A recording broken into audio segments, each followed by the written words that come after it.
चलकौल में बलक्सर इंटरचेंज पर motorway police और पंजाब पुलिस ने मुश्तरका कार्रवाई करते हुए फैसलाबाद से अगवा होने वाले एक ताजिर को बहिफाजत बाजियाब कर लिया। मज़ीद रिपोर्ट करें महताब नसीर। चकवाल में बलक्सर इंटरचेंज पर आज सब सवेरे पंजाब पुलिस और मोटरवे पुलिस ने मुश्तरका कार्रवाई करते हुए मुगवी ताजर को बहिफाजत बाजियाब करवा लिया।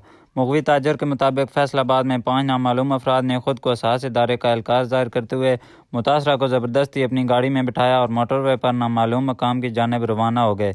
वाक़े की इतला मिलते ही मोटरवे पुलिस और पंजाब पुलिस ने फौरी तौर पर मुश्तरका हिकमत अमली तश्कील दी और मोटरवे के मुख्तलिफ मकामात पर नाकाबंदी कर दी। ज़राए के मुताबिक कानून नाफिज करने वाले इदारों ने बलक्सर इंटरचेंज पर अगवाकारों की गाड़ियों को रोकने की कोशिश की। पुलिस की पेशकदमी देखते हुए अगवाकार मुगवी ताजर और 2 गाड़ियां मौका पर छोड़कर फरार हो गए। तर्जमान मोटरवे पुलिस का कहना है कि इब्तदाई तहकीकात के मुताबिक अगवाकार गिरोह बैनुल सूबाई सतह पर मुतहर्रिक एक मुनज़्ज़म गैंग है जो मुख्तलिफ इलाकों में वारदातें करता रहा है। मुलज़मान की गिरफ्तारी के लिए सर्च ऑपरेशन जारी है, जबकि वाक़े की मज़ीद तफ्तीश मुतल्लका थाने में शुरू कर दी गई है। कानून नाफिज करने वाले इदारों का कहना है कि अवाम के जानो माल का तहफ़्फ़ुज़ अवलीन तरजीह है और ऐसे अनासर के खिलाफ बिला इम्तियाज़ कार्रवाइयाँ जारी रहेंगी। कैमरामैन उमर फारूक के साथ महताब नसीर, होप न्यूज़, चकवाल।